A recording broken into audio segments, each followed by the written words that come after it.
অনেক বছর আগের কথা। মথুরা নামে এক রাজ্য ছিল। সেখানে কংস নামে এক অত্যাচারী রাজা রাজত্ব করত। কংস ছিলেন দেবকী নামের এক মহিলার ভাই।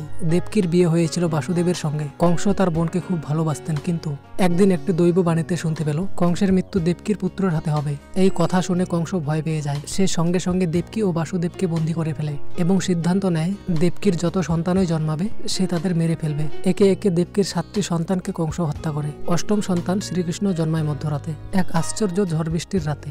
তখন কারাগারের দরজা খুলে যায় এবং প্রহরীরাও ঘুমিয়েছিলেন। বাসুদেব দেখলেন ঈশ্বরের কৃপায় এক অলৌকিক সুযোগ এসেছে।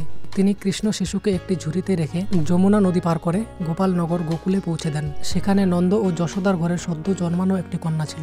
বাসুদেব সেই কন্যা শিশুকে নিয়ে আবার কারাগারে ফিরে আসেন। যখন কংস সেই শিশুটিকে মারতে যায়, তখন সেই কন্যাটি আকাশে উঠে দেবীর রূপে বলে, তোমার মৃত্যু যে হয়ে গেছে সে তো অনেক দূরে নিরাপদে আছে। এদিকে বৃন্দাবনে শ্রীকৃষ্ণ বেড়ে উঠতে থাকেন। তিনি অনন্ত সুন্দর, মিষ্টভাষী এবং দয়ালু ছিলেন। তিনি গরু চড়াতেন, বাঁশি বাজাতেন আর সকলের প্রিয় হয়ে উঠেছিলেন।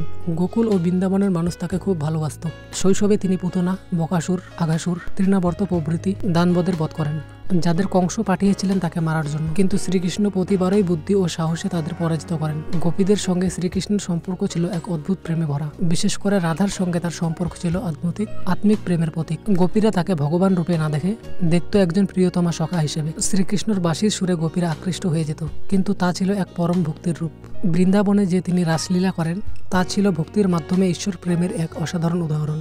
শ্রীকৃষ্ণ আমাদের শেখান সাহস, বুদ্ধি, প্রেম ও ন্যায়ের পথে চলা কখনো বৃথা যায় না। কংসের মতো শক্তিশালী শত্রুর বিরুদ্ধেও যদি মন সৎ ও সাহসী থাকে তবে জয় নিশ্চিত।